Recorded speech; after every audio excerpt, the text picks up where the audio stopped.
Okay, so we're back. So if I cover the center, I'm covering the venting holes and not allowing the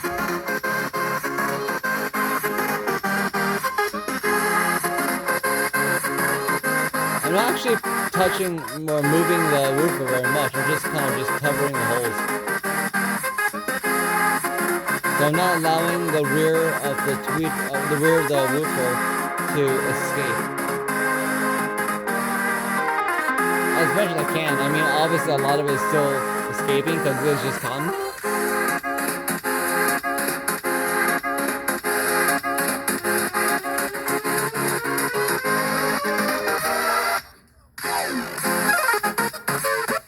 So you can hear everything right now is playing within pretty much like the speaking vocal range and lower. You still hear some detail, just like you hear detail in my voice, but you know, I'm not singing.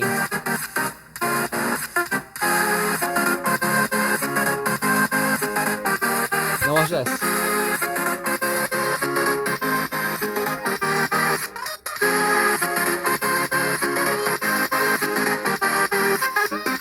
I'm trying to pause. Okay, I'm back. So I removed the internal filter. So now we're able to hear what's coming from inside the back of the tweeter. Sorry, back of the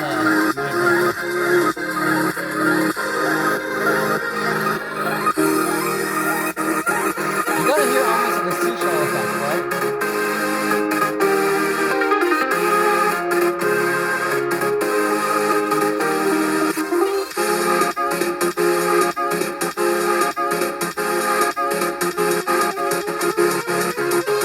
But what I wanted to make special note of is notice how higher that is?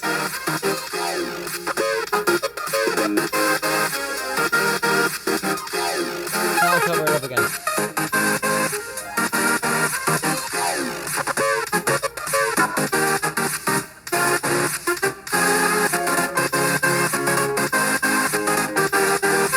This isn't a perfect stereo, of course.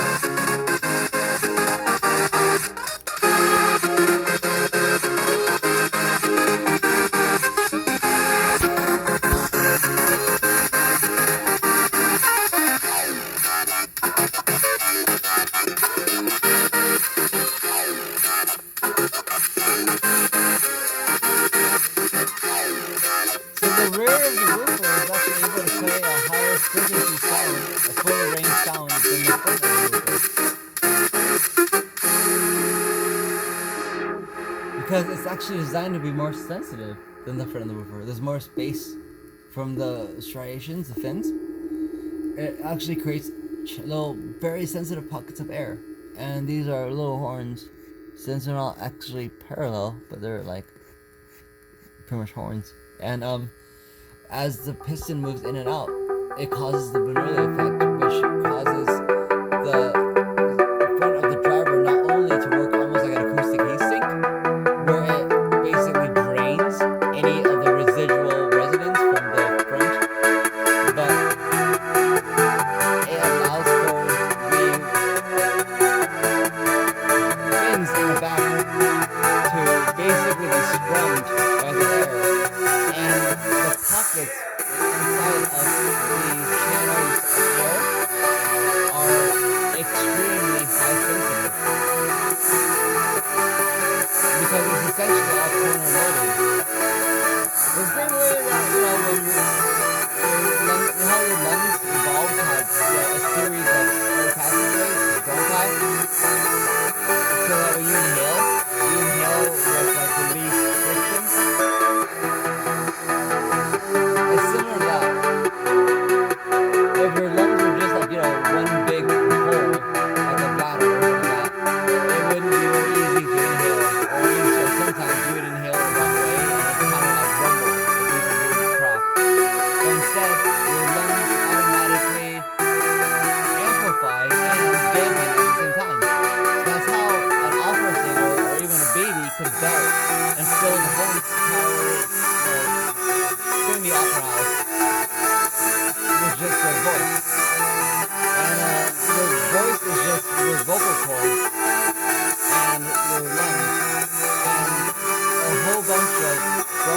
whole bunch of tubes of air,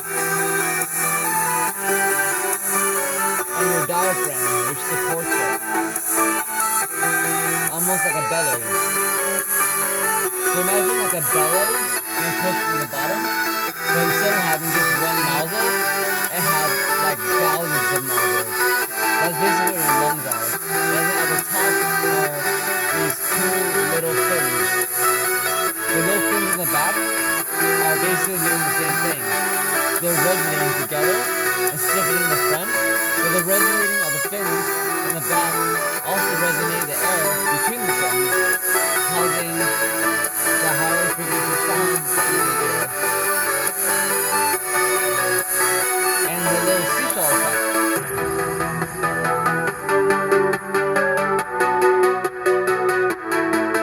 And that's actually what makes these speakers so damn 3D that I intended to make a stereo recording, and I accidentally made a 3D recording that is actually compatible with binaural headphones.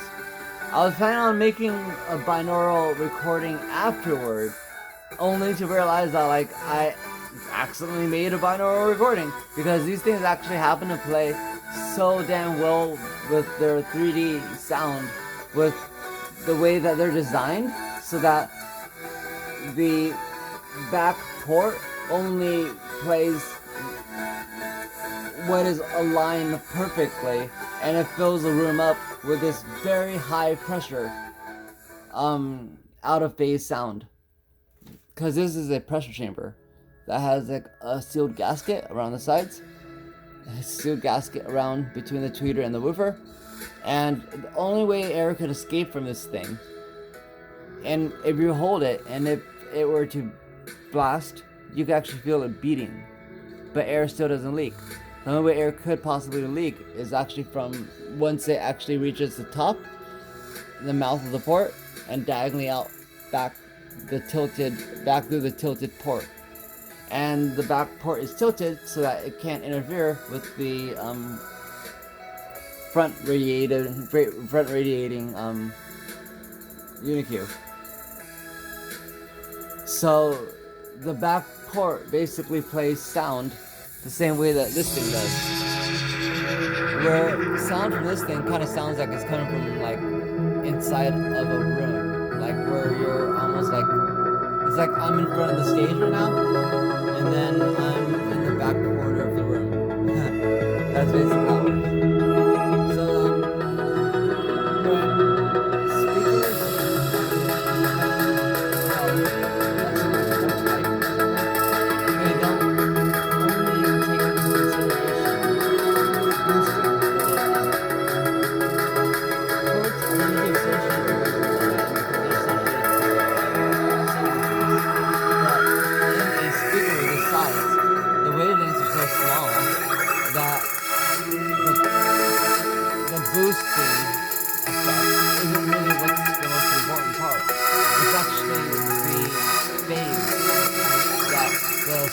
exits after it does all its bouncing around inside that matters the most.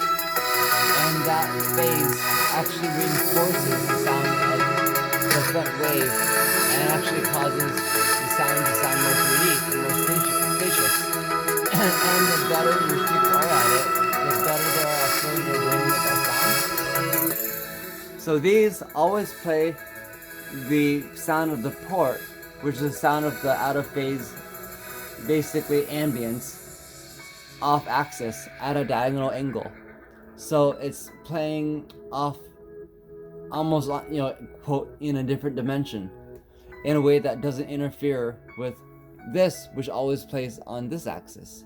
So while this plays on the X and Y axis, the port plays on a slanted XY axis. And it makes these things incredibly more 3D sounding than these things do, because these things, although they tried to pour everything one to one over from like the fins in the back ended up being these little ridges, and also the phi elliptical shaped portable flexi port and the gigantic mouth in the back to try to make it so that and then the offset port to try to make it so that the port would be as max bandwidth as possible. And no matter what in a room, it's gonna sound like it's gonna be more bassy because rooms increase space, right? There's always gonna be bass gain when you're listening to speakers inside of any room. And if you're in a club and you're standing in the back, you're gonna hear more bass. While when you're standing in the middle, you're gonna hear less bass. You're gonna hear more of the direct performance.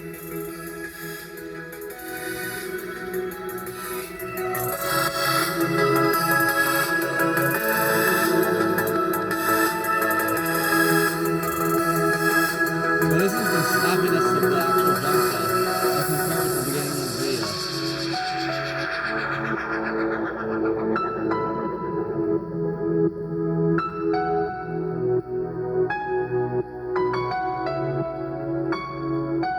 So these things are in working function, like these guys.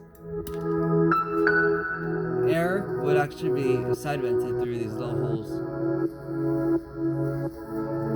and would meet at the largest, the tallest but the thinnest, narrowest side of the horns at the back of the fins, and would help strum them and keep them basically playing so that the front and the back were mirrored. And it works almost as if it's two speakers in one, which is what makes it so that I've always been mystified, and this is actually why I've understood this, why these sound so much like open baffle speakers when they're not open baffle speakers. And usually open baffle speakers, you gotta place them like at the 2/3 center of your room, and they're really a big pain in the ass, and they have to be gigantically wide and stuff like that. And these don't need to be that, but yet they still happen to have open baffle sound, and that's the way they do it. They do it by having a Sydney Opera House like pressure vessel, where inside is actually pretty much the ideal room. So everything that exits the port exits in a diagonal way and is reflecting around the room diagonally off axis from the front radiation. So you end up hearing both at once. And this is such a tight pressure vessel that they're able to get it so that the front and the back are synchronized, and the back of the woofer is able to play with the tweeter a fuller range of sound, like so full that it basically sounds like it's a full surround sound, like out of phase Dolby style Atmos experience. So I'll link the Zelda Nintendo video that I actually was planning on following up with a binaural recording, but you can actually listen to that with headphones on, and it actually ends up sounding like a binaural recording. So I ended up doing a binaural recording of it anyway, but I don't even know if I need to. I just ended up using like Omni and recording in Omni. Right now I'm recording in mono because I'm only playing one speaker at a time. But yeah, that's a secret to how these speakers work and why these speakers can't do it. These don't have the pressure vessel effect, since these don't have, this has an open seam right here. It doesn't actually have the same gasket as this one does. This one actually has a gasket right between here, so air can't escape between the woofer and the tweeter, so it can't cause any turbulence. Whereas this, if you play it too loud, air can escape. And since this thing is so interreliant, when air escapes from here, it causes turbulence. And since the tweeter uses this as its waveguide, turbulence causes congestion and shoutiness at the same time. Because one is the yin to the other's yang, right? So when this thing is breathing in or exhaling, it's causing congestion or raspiness or shoutiness that people complain about the LS50s. The Metas now, with the Generation 12, now all have the tweeter gap sealed. And that's essentially what you're really getting. That and the fact that the new Metas may be recycling the box, but kind of like the 101s and the 101.2s, they're recycling the box and making it prettier, which is pretty much why they made the limited edition blacks. If I didn't have this logo right here, these would look like the Metas. But they didn't want to throw away this box, obviously. They already have it tooled, and it's one of the best boxes ever made. So they had to stop making these drivers eventually. So they just continued making R series style drivers, and then just got rid of the LS part. The reason why these things took so long to be made, that these things are literally listed as 2 generations of KEF technology, was because they had to finally tune the sound so that this thing would sound as much like the LS35As, the first standardized studio monitors ever created. When they first learned that making a mono speaker sound good and then just, doubling it doesn't lead to great stereo sound. So when they took a whole group of scientists, including KEF obviously with their material science expertise, they brought them together and they made these little boxes made out of birch and poly, and the birch was flexible, and you can see pretty much 1-to-1 how they ported the LS35As to this and then to this. And you can also see in the curve how they made it so that it would sound as similar as possible while expanding the range. And now that they're single point, they just sound better and just more high def while being larger with these and being smaller with these. About the same size, I guess, with these. But yeah. Whereas the Metas are advertised as having a flatter frequency response, which was never the intention of the LS50s. The LS50s were intended to be like the LS35As, to be like the reincarnation of the LS35As, to prove to the world that KEF could actually outdo KEF by reverse engineering their own work and producing the LS35As anew with all the new technology and have it sound like the LS35As but better.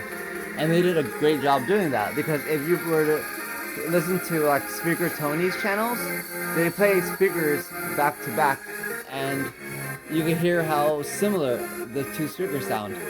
Though these sound more open, more airy, more 3D, and they just sound better and more modern. While the Metas have a flattened frequency response, and that's really not anything to like.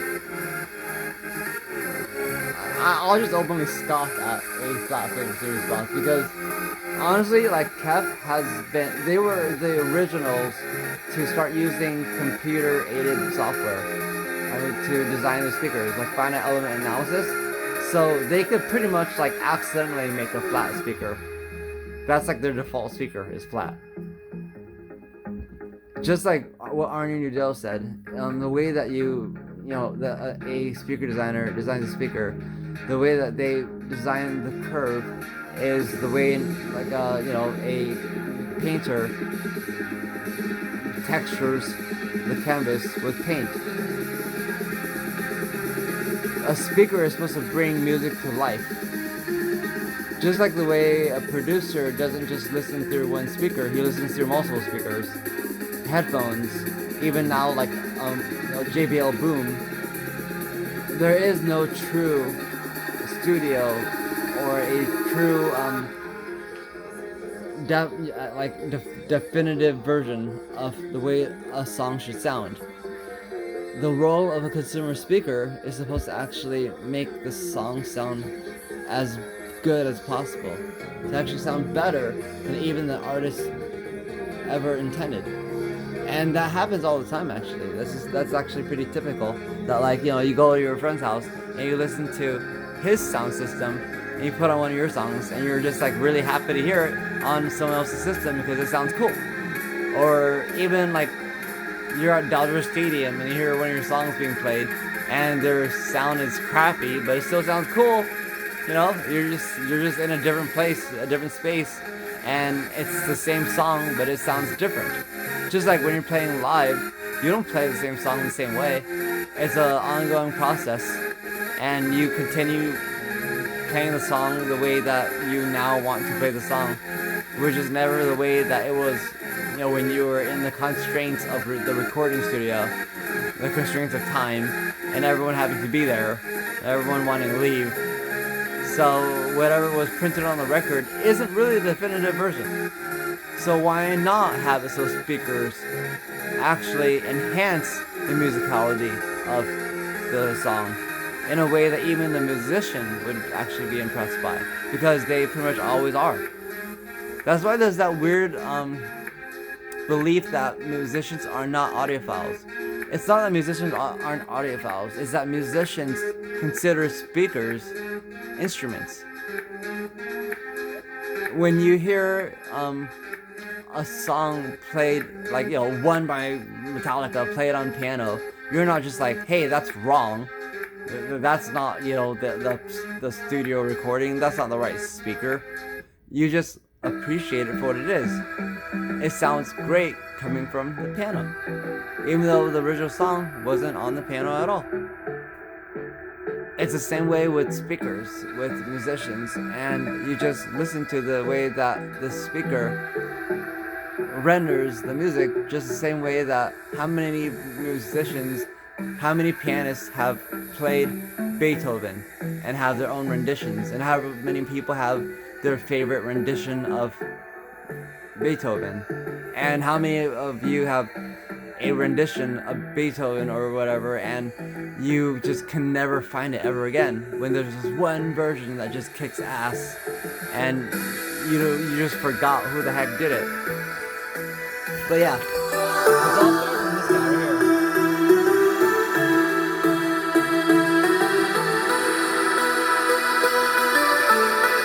So Cat rebooted the whole entire series based off of this guy right here. And then these guys right here, and then these guys right here. Because if they didn't do that, it would look really, really weird. Going from the IQ 7, the IQ, and the X2 series to these new Box City stickers.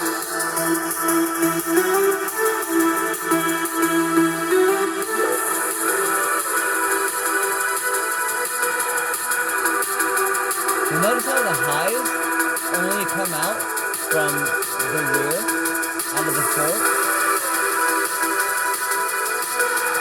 And now the highs are actually higher than my speaking voice. The snaps and everything.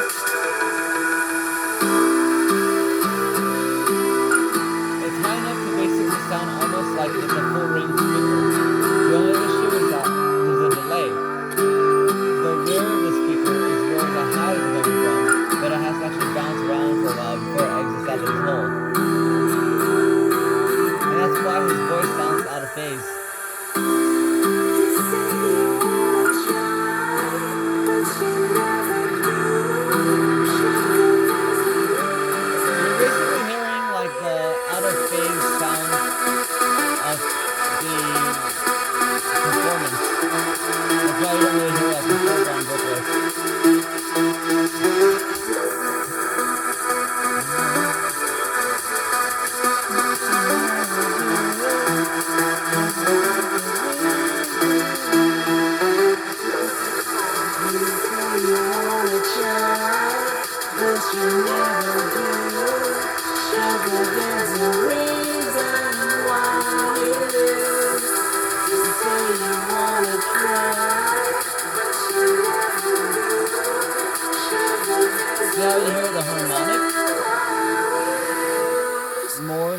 actual tonic. Yeah, that's the magic of having perfect room acoustics miniaturized, so that the port could actually play room acoustics perfectly and hopefully override the crappy room acoustics in your room, or if room acoustics are fine, gel with the room acoustics in your room. But if you actually get the sound of the out of phase audio to fill your room evenly, you'll actually get full Atmos 3D sound. Because stereo was never meant to be just panning left and right. That just kind of got it. That just kind of happened when people got lazy. They made boomboxes and stuff. Stereo has always been the same thing as it's named after stereo, just like stereo vision, stereoscopic. And just like if you went into like a stereoscopic 3D movie theater and had your glasses on sideways, it wouldn't work, right? Everything would look crappy. And then you start kind of ignoring one eye and just kind of watching everything through one eye and see the whole entire movie as like a flat representation. But if you were to correct the lenses on your eyes, or if the film guy corrected the screen so that everything was, lined up, everything would snap into focus. And that's the same thing that happens with speakers. When everything is aligned properly and your room is acoustically sound, everything snaps into 3D. And I'm doing a piece on how, due to digitalization and DRM, they're actually working on pretty much taking away the 3D out of the sound, out of music, and pretty much repackaging it as Atmos and stuff, and selling it back to us, even though it's always been there all along. And that's one of the main reasons why Nintendo dropped Dolby after GameCube and started their own sound engine. And they now have an Amophonic sound engine that works in all cases, to the point where if you're playing your speaker test, it will actually play the standard 6 tones, so you're compatible with your average receiver. But it sounds like no matter what, everything converges and merges and sounds like 3D sound if you have everything set right.